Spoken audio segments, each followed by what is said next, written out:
So life cycle funds, in contrast to what most people think about investing as investing in stocks, which is ridiculous, life cycle funds basically let you say, I'm 25 years old. Because of that, they will basically assume that people in their 20s need to have this asset allocation.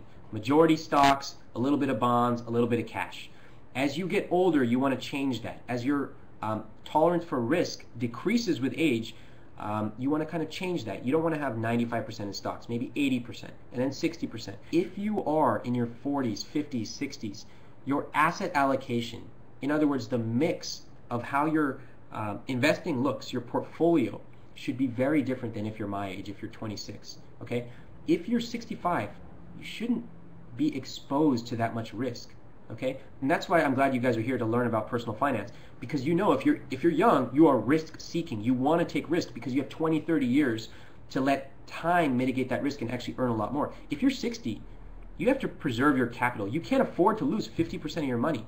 Most people don't rebalance. Rebalance means like, let's say that you want, let's say large cap stocks to be 15% of your portfolio. Well, let's say they go up to 30%. You want to figure out how to rebalance it so it's back to 15. And that turns out to be pretty complicated. Most people just don't do it, which is why they end up being 60 and having a totally unbalanced portfolio where they can lose 50% in the market. Okay?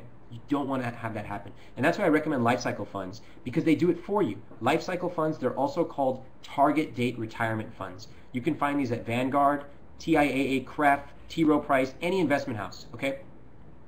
You basically tell them how old you are. They will pick your asset allocation for you, low-cost funds, and as you get older, they will automatically rebalance for you. All you need to focus on is funneling as much money as possible into those life cycle funds so that it can grow. You don't have to worry about rebalancing because, frankly, I will teach you to be rich. The whole principle is get 85% of the way there and then go on and live your life. I don't expect anybody on this chat to become an expert in personal finance. It's not what you want to do. You want to use money to be strategic and live your life. You don't want to sit there and learn about expense ratios every single day.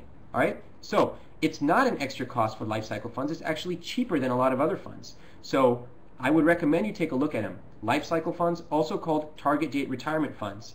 And you can find these at any of the big brokerage houses. They are a great way of getting started.